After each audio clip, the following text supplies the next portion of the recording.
time for more adventures with Rin the Starving Artist. Okay, let's go. Self-destruction.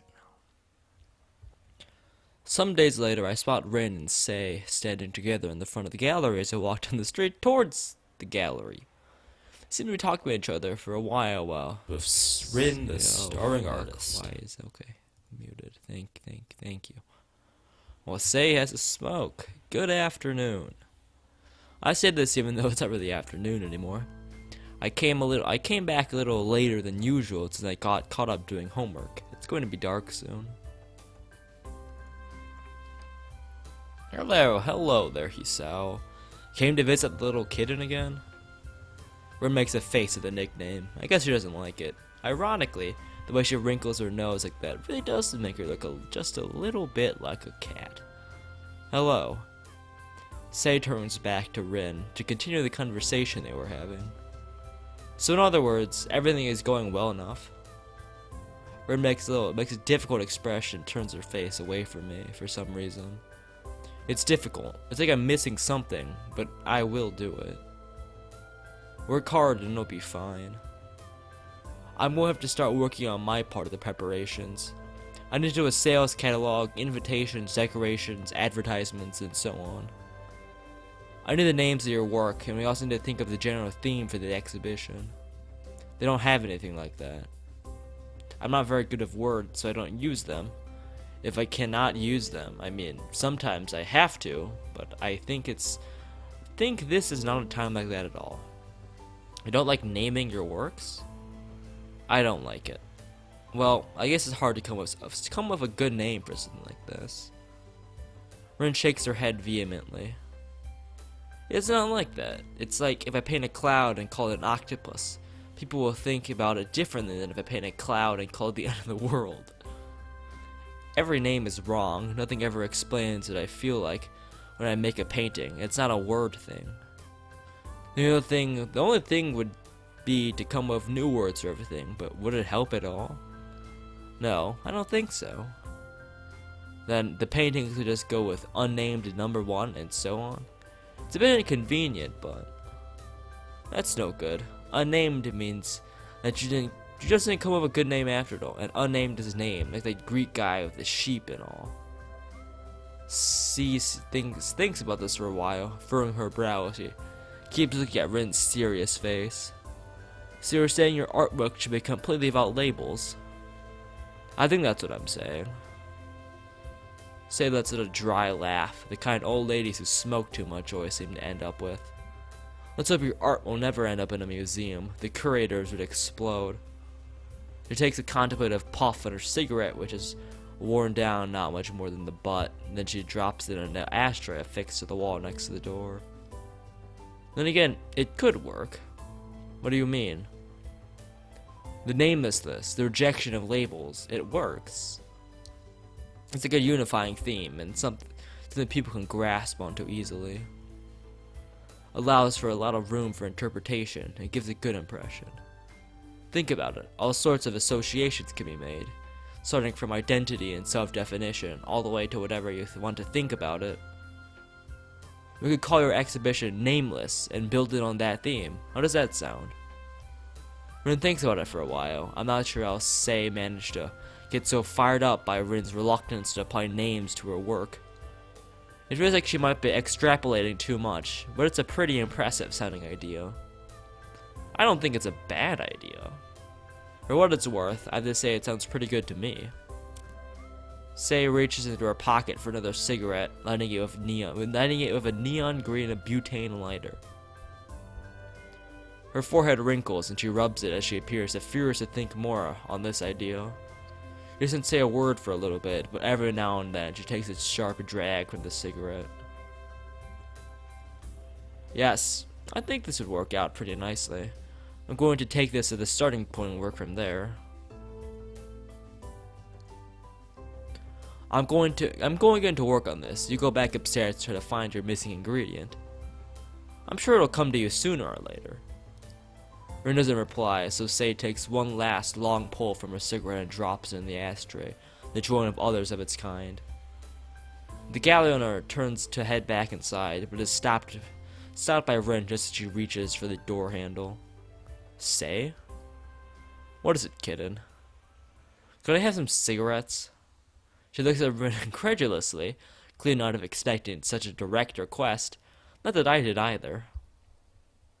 Don't tell your teacher. She stuffs the packet in Rin's pocket along with a neon green lighter. Alrighty then. You do you, Rin. You do you. The day is already folding into dusk when we climb the dark stairs leading to what is now basically Rin's atelier. As we go inside, Rin doesn't seem to be able to settle down. She keeps pacing around the room like a caged animal, looking through the skylight at the burgundy-colored dusk.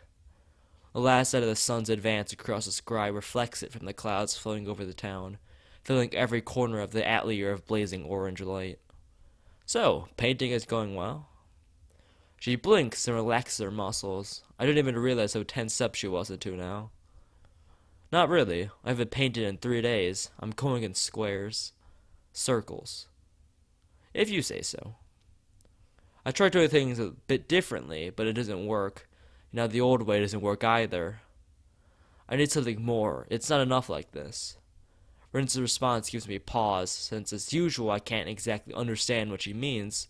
Although really I shouldn't have expected anything else. She either says nothing at all or too much. Trying to comprehend and follow her train of thought feels like wading through the jungles of Borneo, equipped with a wooden spoon and a map of Hokkaido. It's annoying how her thoughts are both laid out in plain sight and hidden from view every time she opens her mouth. What more? You said that to say as well. Missing ingredient? And Skype. Okay.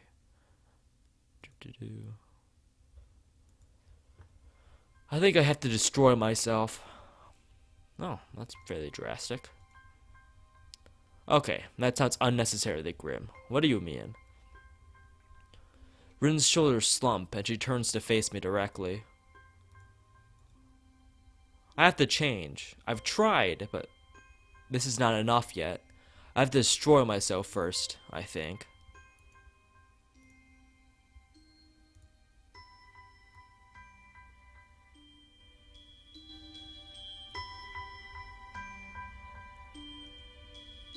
Just to be clear, you're speaking metaphorically, right? Like learning to paint from scratch again or whatever, so to speak. She shrugs her shoulders as if there's no difference.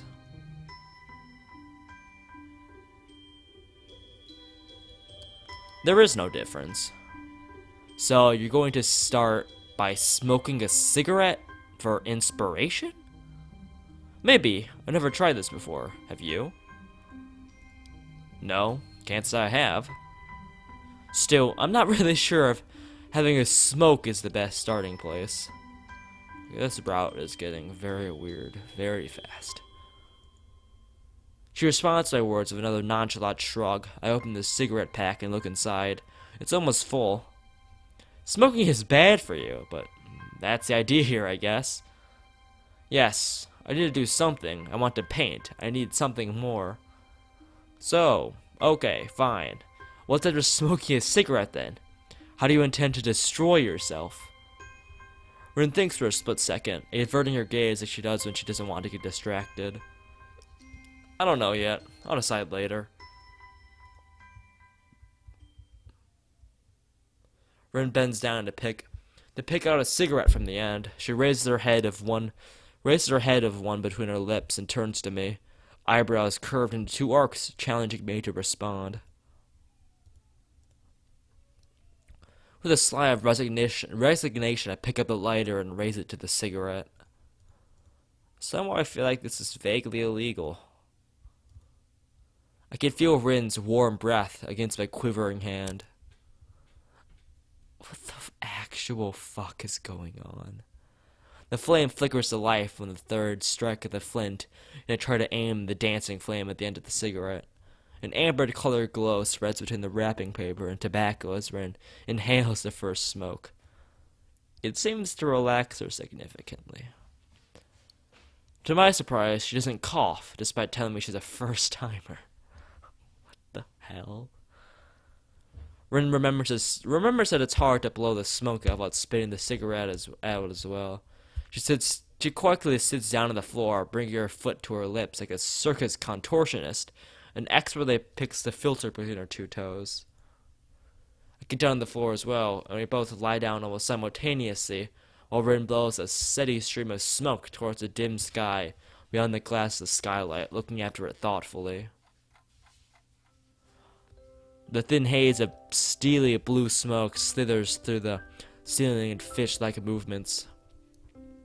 It billows in the stagnant air of the atelier, twisting and turning around its own immaterial body until it dissipates in thin air. This, kids, is how you get lung cancer. What's the word for smoke that looks like that? There's no word for that. We should maybe come up with one. Maybe. Rin takes another quick experimental drag. It's not very tasty. It feels like inhaling the dust lying on top of a forgotten book about the memories of a dead kingdom. Do you want to try? My hesitation unintentionally surfaces again, making me freeze in the face of a rather trivial and commonplace challenge. Rin's ability to take everything coolly is something I'm a bit jealous of. Alright, so if you think about this, as two high school students sitting on the floor of an apartment, smoking cigarettes while staring at the secondhand smoke that's coming out. Wonderful. Just absolutely amazing. Taking it from her, I have a drag on it, fighting against the sudden choking feeling in my lungs as they fill with smoke. To my embarrassment, I fail, wheezing and hacking my lungs out. I feel flustered, but maybe I haven't lost too much in face of Rin's eye. Too much face in Rin's eyes. It's less unpleasant on the second try, but I still pass a cigarette back to Rin. We're like a pair of budding delinquents in middle school, sneaking their first smokes at the sight of their teachers and parents. Well, I suppose it's not like. That's exactly what we are. After a while, the cigarette has shrunk most of the way down to the filter. Rin is still looking quietly out of the skylight. With her looking out there, the silence inside the atelier seems to deepen even more. The cogs of creativity turning behind those eyes right now. Do another one. I mechanically pick another cigarette, light it and place it on Rin's lips. She takes a few quick puffs and moves it awkwardly around her lips. Oh, so what? Why? Fleckif. Not understanding her garbled words, I look over at Rin. Looks like she's having trouble with cigarettes. I pick the cigarette from her lips and place it on mine, abandoning common sense a good reason why I do so. The first should have been enough for me, but I take another drag, still coughing a little at the unpleasant sensation of smoke invading my respiratory organs. I remember doing something like this before. So, you have smoked. Does it look like it though? No? Lying on my back and looking at the sky with you. Oh. The sky on the other side of the glass is slowly growing darker. It's unreachably high, even if the shimmering smoke seems to make it closer. I turn the cigarette back to Rin's mouth.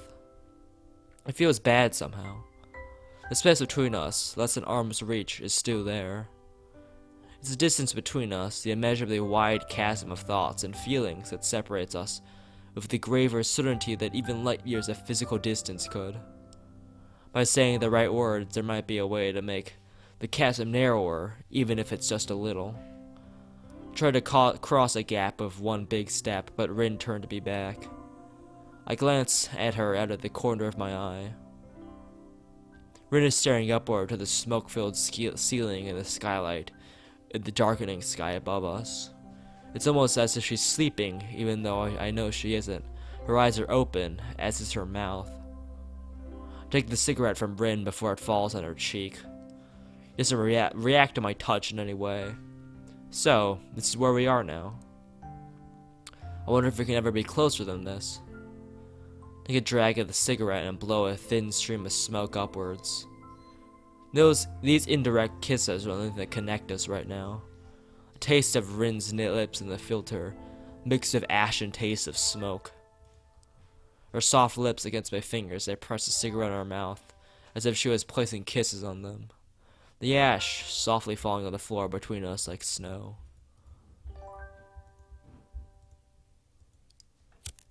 As the second cigarette is being finished off, I'm already lighting the third one. The only thing breaking the stillness of the atelier is the inaudible sound of smoke floating towards the first stars blinking overhead. Light nausea hits me by the fourth or fifth cigarette. Before long, the shape of a waxing moon appears in the skylight, shedding her wane light down on us. It'll be a full moon in a few days. It'd be nice to be able to fly. I flinched after realizing it was my own voice that gave birth to the remark, the bastard child of almost inebriating smoke and tiredness. You can't? You can? Sometimes I feel like it, like I can do anything. I wish I felt like that too sometimes. I wonder if she hears the bitterness seeping into my words. The vicious cycle of unrequited feelings is poisoning me even now. I try to push the grim thoughts aside. My efforts are made of little success as my mind keeps swirling around what ifs and if onlys. Watching the moon slowly creep higher, I realize that a long time has passed since I came here. It sobers me somewhat, but also reminds me of the sad status quo we're in now. It's late. I better get going back to school. I stand up to leave, but Rin doesn't show any sign of rising up from the floor. She lies inanimate, as though all life had been sapped from her. Little wisps of smoke float about her, memories of the cigarettes we shared. I grasp her by the short and thin arm and try to pull her up. To my surprise, she complies and stands up with some help from me. I notice how little Rin weighs, as if she were made of feathers. Are we going to stay here overnight? I have to. I haven't painted much in 3 days. I have to figure out how I can start painting. Maybe this smoke helps. Just take a break. That's no good. I have to do it. If I can't paint anymore, I will be destroyed for real.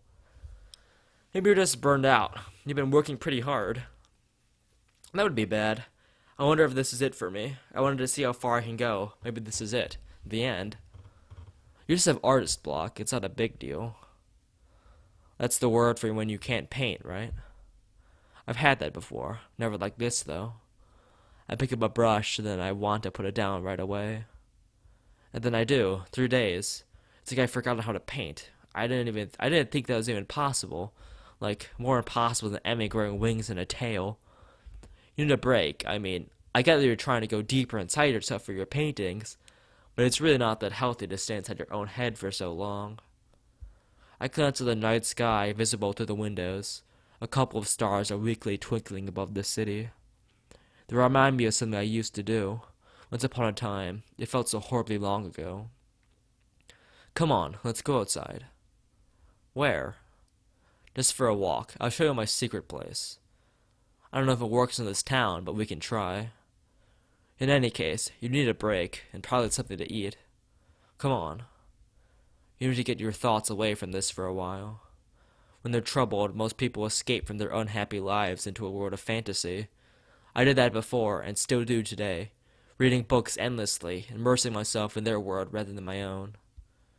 Rin's escape should be the other way around, though, out of her inner world and into the real. Rin doesn't look happy about this, but I ignore her. At least she's somewhat cooperative, walking after me as we head down the stairs, and then down the sidewalk. Night is falling upon the town, the gentle summer night, smelling of flowers and hot asphalt. The sunlight is replaced by shining neon colors and bland yellow streetlights. The air is easy to breathe, as if the air pressure is noticeably lighter than usual. The feeling of daytime in the hot summer has lasted long into the evening and night. I grab Rin by her sleeve, like I've seen Emmy do, and to my surprise she obediently follows. The pale light fight against all-enveloping darkness as we walk together, the guide and the guided, although neither knows the destination. But it doesn't matter. This is the one moment where the usual silences that have become a ritual between me and Rin at last fit perfectly. We walk side by side, choosing directions on impulse or inspiration. Sometimes we find ourselves back at a street we've already seen once or twice. Sometimes we find new streets. All of them look asleep. Rin doesn't ask where we're going. Maybe she doesn't care. Maybe she knows I don't have an answer. The silence of the night isn't scary. After all, the lights drive most of it away. The air grows cooler as the moon progresses along its journey in the cloudless sky. A few cars roam the streets at this hour, and even fewer people are on the sidewalk. The apparent lack of nocturnal life is somehow befitting of this place.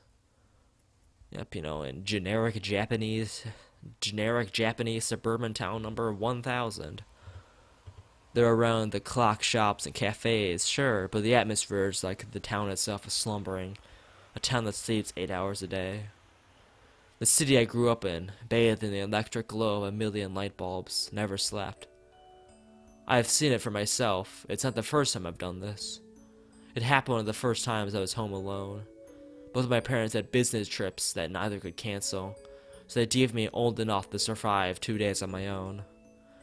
Their misplaced trust did not go and wasted me as I proceeded to spend the entire night walking around the city. Even afterwards, I couldn't say what made me stay downtown longer than I intended after school. I didn't feel like going home, so I stayed through the evening and eventually through the entire night. I walked along concentric circles around a landmark chosen at random. For some reason, the nighttime city felt fascinating, so I walked its streets. At every intersection, it was possible to choose your own direction at random because they all led nowhere. The aimless wandering made me see things differently. I hope it'll do the same for Rin.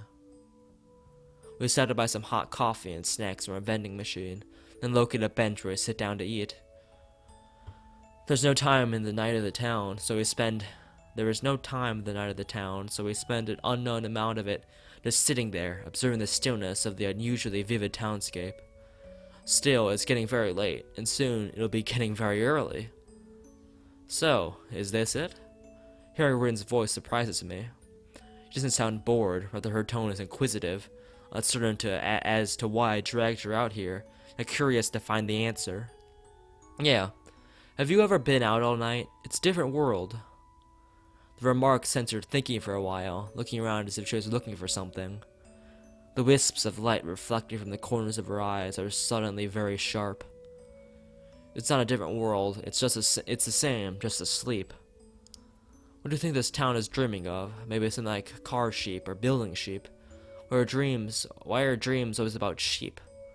I've never seen a sheep-related dream that I can remember.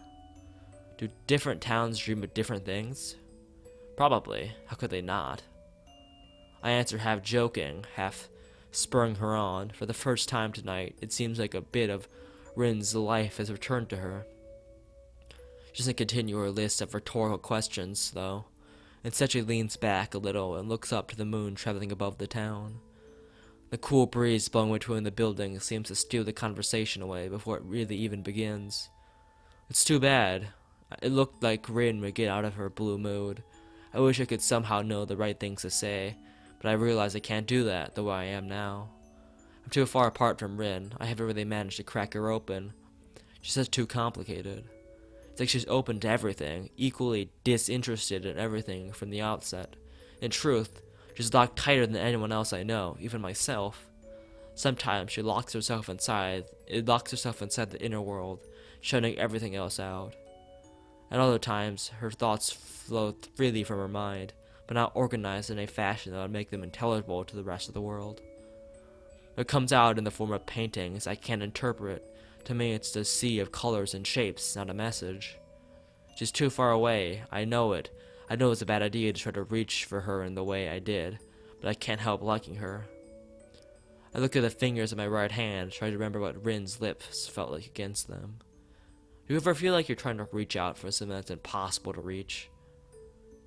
Rin turns her gaze to me, turning her head quizzically. I wonder if she understands the meaning of my own rhetorical question or not. Either way, I like how I can imagine to catch her attention, just by speaking aloud nowadays. All the time. At least, I think so. That's what a painting feels like, a lot of the time. Or all of the time. I don't know. Sometimes I get the feeling that I can really paint what I want. Sometimes it feels like it's just another shadow of mine, like a mirror that doesn't work right. Like talking? Maybe. When I was a little kid, I didn't really have friends. Maybe it's the same now. The only thing I liked were pens and paints. They're the only things that understood me. And it feels like that is going away too. Change really is a scary thing. I wish I could understand you. She looks at me melancholically, roused by my thoughts materializing as words spoken aloud. Me too. Whether she meant she wished for me to understand her to understand me, or her to understand herself, I never ask, nor do I find out. I see your eyes searching for mine, serious and cryptic as they are. I'm not getting any explanation here. Don't worry about it. I will. Small hints of a smile are wavering on her lips. When she's like this, it makes me feel like that maybe there's hope for us. We get along so well for being so different. It's just that we never really got along precisely because we were so different. Maybe it was Rin's passionate approach to her own art exhibition, perhaps my own careless words, but last week was different from usual. The small friction between us seems to be somewhat volatile, but at least we now seem to be back to normal, relatively speaking. We stand up from the bench and pick yet another direction in which to go. The wee hours of the night slowly pass as we measure the streets of the town, one step at a time. We are finally at ease, not minding the rare, lone passerby, the eerie darkness, each other, ourselves. Rin's steps seem later, like the heavy air around her is letting it go a little. It makes me feel a little happy. We don't talk, save for the single remarks that are spoken into the night of the town and never answered. The details jump into the eye instead of being the usual blur they are during the day. As the sky above the town changes from deep, dark blue to gray, I know that our night is soon ending. It's almost even morning. Rin looks up too and nods at me. It's true. The light coming of morning is creeping through the sky, climbing higher by the minute. It feels surreal. The sun won't come up for a while, but I get the feeling that the end of this night really is here now. Should we head back? Rin nods again, twice, her hair waving in the breeze that seems to be heralding the coming dawn. Abruptly, she takes off, taking the lead in this walkabout on which I brought her. It seems like she really is in a better mood. This, too, makes me feel happy. Rin's navigational skills are probably not much better than mine, but we eventually find ourselves in front of Say's place. I don't know if this was any help. I did this once before, or it was more because of stupid impulse or restlessness back then. Maybe this was a silly idea and didn't really help you at all. She just nods as an answer. So, do you know how you're going to destroy yourself now? I have some ideas. I don't want to see you for a while. Don't come and see me. Do something else. Her ultimatum catches me completely off guard. What the hell? What's that about? You said before that you didn't mind. I mind now. It's just for a while. I have to do this alone. I don't like that. Why? I don't want to go. I don't want it to go like this. Why? I just don't want to feel this distance between you and me. She tilts her head like a bird, near her eye a little as she thinks. Then you can touch me. What? You can touch me if you want. You'd feel better, right? I don't know. Try. What do you want me to touch you? No boobs or left ear. Other than that, you can decide. Fine. I raise my hand hesitantly, even though I don't know why I'm actually doing this. Her eyes tell me she's not going to explain. 1,000 thoughts raced in my head as I slowly bring my hand closer to Rin's face and press 3 fingers against her pale cheek.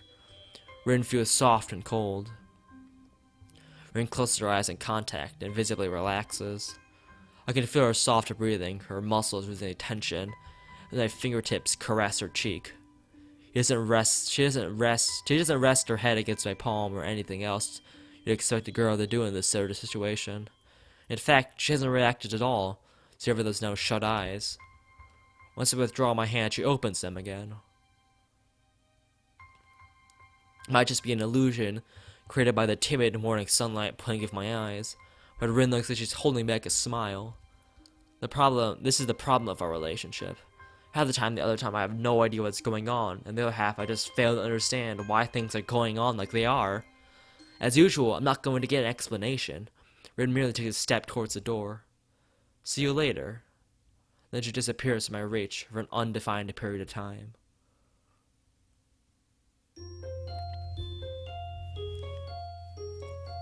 With the end of that very cigarette-filled and emotionally charged scene, I will end the stream off for today. Alright, thanks for watching. I will see you all later.